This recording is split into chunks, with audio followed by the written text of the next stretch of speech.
Nasakote ng mga otoridad ang isang high-value individual sa Naga City, Camarines Sur, sa ikinasang buy-bust operation na nagresulta sa pagkakakumpiska ng mahigit 500,000 pisong halaga ng hinihinalang shabu.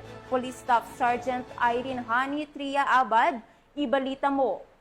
Tagumpay na naaresto ng Police Regional Office 5 ang isang high-value individual sa isinagawang buy-bust operation sa Naga City, Camarines Sur nito lamang ika-6 ng Hulyo taong kasalukuyan.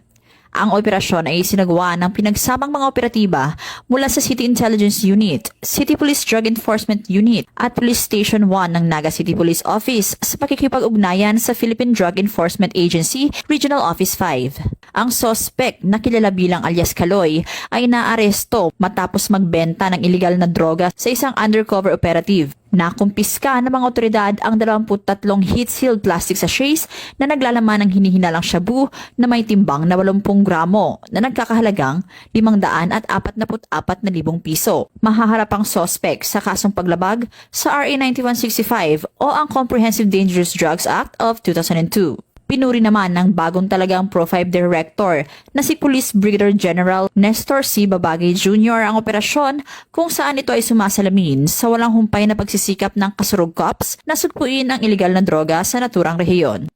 Mula dito sa Bicol Region, ako ang inyong PNN correspondent, Staff Sergeant Irene Hani Tria Abad, alagad ng batas, tagataguyod ng Balitang Pulis.